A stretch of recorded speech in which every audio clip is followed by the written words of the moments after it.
Hello, if you're new here, I'm Maybe. If you're not, then you probably know what time it is. I make a lot of art and book related videos, and today I'm here for my June reading wrap up. I only ended up reading about 5 books this month. I don't know, I was in a bit of an art and reading slump for some reason this month. I don't know, I was going through a lot of stuff mentally. But hopefully in July I'll get back at it again. But the books I did end up reading in June were pretty long, and they were honestly all amazing books. And I'm excited to tell you all about them. So the first book I read this month is part of a series, and it is part of the Burning Kingdom series, and that is The Jasmine Throne by Tasha Suri. I ended up reading two of the books in the series this month, and I don't know, I'm heartbroken, I'm devastated, but I'm also like drenched in awe. Like, oh my god, this book is insane. It's like it's a I don't know how to like exactly describe it, but it takes place in what would be the fantasy aspect of very early stages of India. And it follows our main characters, Priya and Marlini, as they are struggling in their lives and what's currently happening to them. I talked a lot about the Jasmine Throne in my previous video, my summer reading video. If you want to go look at that, I'll talk some more about it.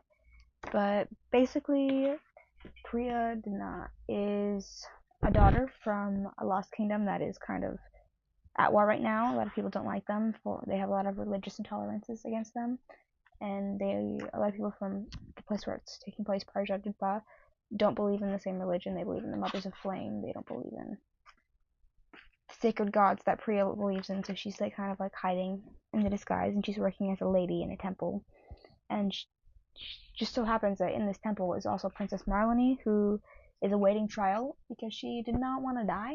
Her brother really does not like her, and when she rebelled against the throne, he decided that she was going to be sacrificed. But the way their sacrifices work is it has to be willing, and she was like, I am not sacrificing myself, y'all. And her brother was like, okay, I'm poisoning you and locking you up, and then by the time we have your trial, you will be too crazy to say anything. And basically, this is where we find Priya and Marlini, and they meet, and they fall in love, and Priya helps Marlini escape her kind of entrapment and her crazy brother, and they go find her other brother to try to help her find the throne, and it turns out her other brother, spoilers, does not want the throne, and it turns out there's actually a prophecy, and Marlini is actually, or Malini, sorry, Malini is supposed to be the empress of Parshadika, and she swears to Priya that one day Ahirana and Parshadika will be one, and there'll be no more differences and no more intolerances, and they make out. It's very gay, and it's very awesome, but it's also very in-depth, and you get perspectives from a lot of different characters, not just Priya and Marlini. You get her brother Chandra, who is kind of evil, and her brother Aditya's advisor, and the guy who foresaw the prophecy about her. You get like pretty much everybody important perspective. You also get the perspective of I don't know if she's a princess, but her name is Bhumika, and it's kind of the palace that they're staying at, and that's where Princess and Marlini meet, and you get a lot of Bhumika's perspective, and it turns out that Bhumika is actually a part of Priya's religion, and she was sent to marry a man of the other religion to kind of like cause peace and stuff, and peace does not happen, let me tell you. And I don't know, it's very crazy, and this book is a cliffhanger and leads you into the next book. But I don't know, let's just say that Marlini is fighting for her throne, and by the time we end this book, her and Priya kind of separate, and they go their separate ways, and they're trying to build their own kingdoms together, but they will have to meet again, because their kingdoms, they cannot exist on their own. They have to kind of like entwine, and they cannot exist without each other. They need each other to move forward. So that's how we get into the second book in the series. But the second book in the series was not the second book I ended up reading that month. Oh, also, I wanted to let you guys know that I gave The Jasmine Throne 5 stars. It was insane. There were a few moments where I was crying, because there's a lot of like, I know I gave you some spoilers, but there's a lot of things that I won't give you spoilers about, but there's a lot of like shocks and reveals that you just do not expect, and it just breaks your heart. Okay, the next book that I want to tell you about is a book I wanted to read for a while. It came out in 2024, and when I heard about it, I was just very intrigued by it. It's like it's a queer fantasy love story, but it also, there's a little bit of a mystery thriller aspect to the background of it, and it's called The Absinthe Underground.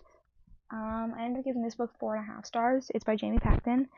She's written other books as well, and also other books in the series. This is the second book out of 3. The third one is coming out in 2026. No, baby. But yeah, this follows Esme and Sybil. Sybil, who's half Fae, and they're orphans when they meet, and they're kind of just struggling to make rent when all of a sudden a Fae fairy finds them and sends them on a quest to the Fae realm. And Sybil finds out a lot about herself, and there's a lot of dramatic things that happen, and there's a lot of every chapter almost ends on a cliffhanger, and it leads you to want to be in the next one. It's very anticipating, and it's very exciting. And in the end, our 2 main characters, they end up falling in love, and just watching them fall in love and listening to their stories is just absolutely insane.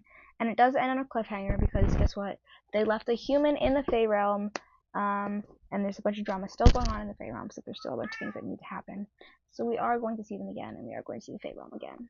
So I'm super excited for the sequel because I don't know, they were just so cute, and their backstories were both just so tragic, and they're just so perfect for each other. And I don't know, 10 out of 10 for a fact that I've never read any stories about Faes before. Was awesome, and this book was just insane. And now I want to read more books about stories in the Fable realm and stuff. So yeah. So as I was saying before, I only read 5 books. I got through the first 2. Sorry if I had a hard time explaining them. I don't know how to describe certain books, and those are very high stake fantasy books. And sometimes a book is just so high stakes that you just don't know how to put it into words. The next book I read, I don't know if this counts as a book, but I am going to include it. And it's a poetry book by an author that I've read before. I read another of one of the poetry books last month, and that is Homebody by Rupi Kaur. This is the 3rd Rupi Kaur book poetry book I've read so far, and it's absolutely insane. I love who she is as a writer, and I love her writing style, and I love the way she tells her poetry and the way she just tells her stories. And it's I don't know, I find that I relate to a lot of her stories, and I feel like if you're queer, or if you've experienced sexual assault, or if you just have experienced self-doubt or mental illness or loneliness, I would recommend reading her poems because they are just so enthralling and so thought-provoking. You just kind of have to read them and then you just have to sit and process everything you've read. It's just so insane, and the way she just tells these stories is so insane and so verbose, and I love it so much. Sorry for the meowing. Cat's in my room, but I also have a cat outside my room. He's the bad one. I also forgot to say, I ended up giving Homebody 4.5 stars. I always end up forgetting to say how many stars I gave the book. Okay. So, we are on to the 4th book, the penultimate book, if you will. The penultimate book of the month. I don't know. This book, I have been looking forward to this book for a while because I've recently gotten to this author. And they're just a really good author, so I want to read this book because it's their newest release. This is another book that I talked about in my summer reading video. And this is Bury Our Bones in the Midnight Soil by V.E. Schwab. A 5-star read for me. Let me tell you, it's insane. Before I got this book, or right when I purchased this book, I was hearing a lot of mixed reviews, a lot of 5-star reviews, and a lot of 1-star reviews, and I didn't they were spoiler-free reviews. So I was I didn't understand why they had certain takes. So I was just why they just didn't like the book, or why they did like the book. It was kind of just tell me the spoilers and I'll understand the book. So slight spoilers, I won't give you full spoilers, but there's a reason some people didn't like the book, and that's because some things happened to their favorite characters. And it's I get it. You would emotionally attach yourself to book characters, and I emotionally attach myself to these characters too. But there comes to a point when you watch the character and you watch the story unfold, and you get to a point where it's oh fuck, this character, either A, the writer ruined their character, they just ruined the character in general and it just sucks, or B, the character themselves has ruined themselves. It makes sense for the storyline, but they've come to a point where they have no more humanity left. They just don't care, and they just are ruining their lives and just doing whatever. And at that point you can't stop that. You're not the writer, you can't help that your character is doing that. And if you're that affected by one character's actions that it ruins your book, then that's on you. Because yes, I was emotionally attached to these characters, and yeah, maybe I'm not 100% enthralled with the ending that they got, but the ending they got makes sense. I read the whole story, finished to ending. The beginning makes the ending make sense, you know? And also it's like kind of like a murder mystery because you get you start off with two people's perspectives, and then you switch to from one person's perspective to another person's perspective, and that's in the past, and then in the main present you're trying to figure out the murder mystery of how this one person got turned into a vampire. And it's like really crazy, and it's like really enthralling and enticing, and I just loved it. And yeah, I'll give you a quick breakdown. So in the first, I don't know, 250, 300 pages of this story, you're following our first main two characters, and they are Maria and Alice. And Alice is, they're both, it's different. So at first you kind of meet Maria, and you watch her grow up, and you see her life like as a child, and then as an adult. And when she's a very young age, she has an interaction with a widow, who it then finds out is a vampire. And the widow tells her that her life is going to suck one day, and that if she ever wants to be free, she'll find the widow, and then the widow will set her free. And she doesn't understand this, and she kind of forgets about it for years. And then one day, like, a rich man walks into her town, and she's like, "Yo, hi, rich man." And the rich man's like, "Hi, here's a ring, let's get married." And she's like, "Okay, rich man, you're rich." And she marries him. And like on their wedding night, they're like consummating the marriage. And she's like, "Yeah, no, I don't like men."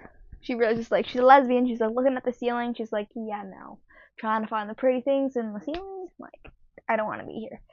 And she like ends up living like a horrible life with this man. He is really controlling. He doesn't let her do anything. He literally doesn't let her leave the house by herself. And then he sells off one of her only friends to one of his other friends for marriage, just because, because he thought so. And it also turns out that person was his half sister, who was a bastard, so that kind of makes sense. But still, but her husband was not a good husband. And then also one day, then he forces her to go live with his insanely racist parents, who are her in-laws, and they are just so racist and so mean to her. And so she's like living a horrible life. And then one day, she sees that widow again, and she's like, "Hey, widow, what's up?" And at first she's like just meeting the widow because someone tells her the widow knows how to make a potion that prevents pregnancy, and she really doesn't want to have a baby. Like, she's not straight. She doesn't even want to be having straight sex. Like, why would she want to have a baby? You know? She doesn't want to have a baby. So she goes to the widow, and the widow is like teaching her about babies, and she just like kind of gets to know the widow a little bit more. She kind of falls in love with her. And then one day the widow's like, "So I can set you free." And she's like, "Okay, how?" And then she kind of turns into a vampire. And the way that the vampirism works in this universe is first they have to like suck your blood and like kind of drain you dry, and then they like cut themselves open, and then you drink the vampire blood, and that's how you turn yourself into it. There's a lot of different ways how you turn into a vampire, and this is another one of the most common ones. I believe they use this way of turning someone into a vampire in Entry as a Vampire. I'm not sure. I'll have to rewatch it. Sure. But yeah, they use different kind of turning methods in every different vampire story. But this is how I do it specifically. And so while she's like drinking the blood of the vampire to turn her, she accidentally like drinks all her blood and kills her. And then she's like, "Oh no, she was supposed to set me free. What am I gonna do?" Because everyone like ran away together. So what she does is she goes back to her house, which she literally ran away from in the middle of the night. Her husband like and her like did the deed, and she was like, "No, I can't do this." So she ran away to the widow, turned into a vampire, accidentally killed the widow, and was like, "What do I do?" So she goes back home, kills her husband, lights the house on fire, and leaves everybody to die, and changes her name from Maria to Sabine, who was the vampire that turned her. Meanwhile, we go to our main character, Alice. Sorry, this one's going to be a long review. Who is just living her life. At first, she lived in Scotland. Then some really traumatic stuff happened with her sister and her home life, and so she moved to Boston to go to college, or well, no, university. And like one night at a party, she meets a girl named Charlotte. They have fun. They do the deed. The next morning, she's dead. Not dead. She's a vampire. And her entire storyline is kind of figuring out how she turned into a vampire. And she eventually meets the girl she sleeps with, and she thinks, "Oh, that was the girl who turned me into a vampire," because that's the last thing I remember. And it turns out, nope, she wasn't the girl who turned into a vampire. Spoiler alert, it was the other vampire. It was Sabine. And then you go into Charlotte's backstory, and because she's also a vampire, by the way, and you find out a bunch of different things, and you find out that everything is really connected, and you find out that Sabine is a worker. And then a bunch of things happen with Sabine, and it turns out that vampires can die from many things. You can get very sick. And what happens is they get sick in the sun. If they touch grave dirt, they get incredibly sick. Like, it can almost kill them. It's like a poison to them. But being in the sun, it doesn't like kill them. It just like makes them like really tired and exhausted and like want to die. And they can die of hunger, but the madness would get to them first. And that's another thing. They can also just go crazy over time. And it turns out that's kind of what happened to the main quest, Maria. She goes crazy over time after living for so long. And a bunch of things happen, and the ending happens what happens. And I'm not gonna spoil the ending because it's really intense and it's like a murder mystery almost, and it just leaves you so captivated. But the ending is just insane. Not that. But for me, it was a 5-star like read. It was insane. If I could give this 6 stars, I would. The way V.E. Schwab writes is just so lyrical and intense, and I just love it, and I'm just so enthralled with it, and I can't wait to read more of her books. Okay, sorry for that brief interruption. I had to go have dinner. I have one book left, so let me open my computer and tell you about that last book. Okay. So the very last book I read this month was the second book in the Burning Kingdom series, and that is The Oleander Sword. It takes place like a couple weeks after, not even, after the Jasmine Throne. And yeah, first it takes place with Melanie on the road with her camps, starting forth, deciding that yes, she's gonna conquer the throne and be the empress. And Priya is also back in her kind of hometown in Ahirana, which is her like country slash religion, is kind of like establishing its own thing, and with their gods and their religion and their elders, and are just like kind of, they just had a battle, and it's just like Priya and a few others left of their temple elders with their plus up magical powers. You know, so there's not a lot of them left, and they're just like kind of like establishing base camps, and it's just kind of like the aftermath. And then shortly following after, like, Malini calls for Priya and says like she needs her like political help and like some political stuff, and also needs her like powers for some battle help. And so Priya leaves, and then Bhumika's all alone with the Akirana, and it turns out some old gods called the Yaksa are being like brought back to life and are possessing the bodies of dead people. Crazy things are happening, and it's an intense book for like the second book in the series, and it's like, oh my god, the stakes are so much higher, and it's like so much more intense. And the ending, oh, it left me shattered, heartbroken, and even with that shattering ending, I ended up giving it 5 stars. But I don't know, yeah. So through this book, like, Priya's own religion deceives her and like lies to her and tells her stuff, and is giving her these false visions, and is like manipulating her, and it wants to use her body and use her love for Melanie, and it's very sad, but it's also very gay. And you also get to watch Melanie go from being a prophesized to being the empress and just a princess fighting for her claim, to literally taking the palace and defeating her brothers soldiers on the battlefield and taking the throne and becoming empress. She also threatens to give her brother slow, torturous death, and is like, I'm gonna give you the same death you wanted to give me, or I can kill you right now, and you can drink this poison. It will be painless. And it turns out it was a very painful poison. And she like watched him die, and then she like left the room and pretended that she wasn't there, and everyone was like, Empress, your brother's dead. He killed himself. And she was like, oh no, I watched him die. She's a very cunty. I don't know if you guys are fans of Game of Thrones or Fire and Blood or House of the Dragon, but the story of Chandra, her crazy brother, and Marley is very much giving Aegon and Rhaenyra. Very much giving Aegon and Rhaenyra. And she was the queen that was promised, so I'm just saying. And like, she sits on the throne. Anyways, and it's insane. But the ending is very sad, and you literally watch Priya's own gods deceive and destroy her. And okay, I have to show you this. There's this one quote from Priya's perspective that absolutely broke my heart. And it was about the gods. Basically, the gods were kind of like, her gods, the Yaksa, were kind of like lying to her, manipulating her, and betraying her. And then after all that, they were like, so yeah, we manipulated you, and your powers come at a cost. And now we need you to cut out the piece of your heart that loves Melanie. And she's like, what the hell? And it's like a very kind of like crazy sequence. And the god is like saying like, either I kill your whole family, or you can take out the part of yourself that or take out the piece that loves her. And it's like so deceiving and so sad. And Priya, this is a quote from Priya, and this is what she says in her inner monologue, and it's, how do you stand against the God that lives inside you? And like, this is the God, and it's like, I give you these powers, I give you life, I can give you death if you don't do what I want. And it's so tragic, and it's so heartbreaking, and it happens like immediately after a really cute gay scene. And it's like, I wanted to die. In the ending, yeah, won't spoil the ending for you guys, but I was sobbing and screaming, and I don't know how I can read the next book and the final book in the series, and like, I don't know how she's gonna tie this all together, because there's a lot of like promises and lies, and like, things are really high stake right now.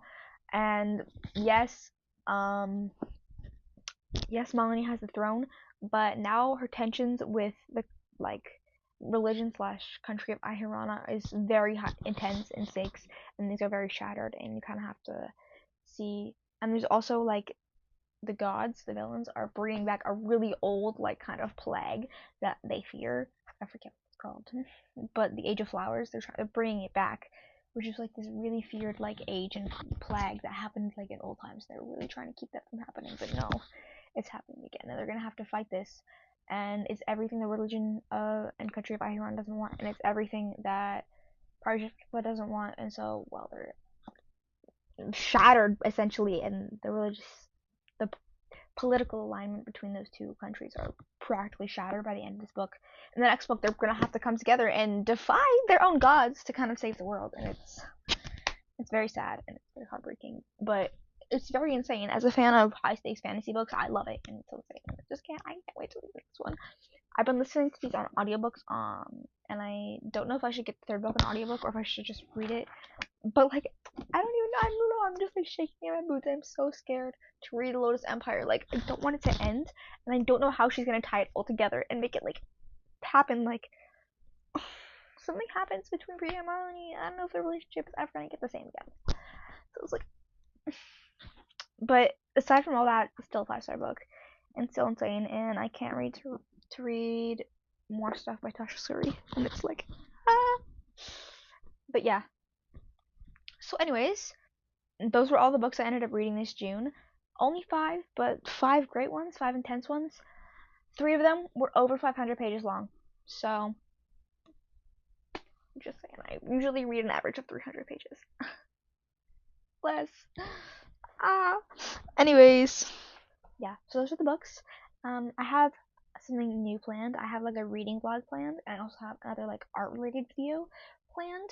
So keep your ears out, keep your eyes out. And yeah, if you like this video, please consider maybe subscribing, liking it, or looking at my other stuff, because I don't know, I'm a creative, talkative person, and I don't know, I draw and I talk about books, and if you're interested in that, this is the place to be. I don't know. But yeah, see you guys in the next one.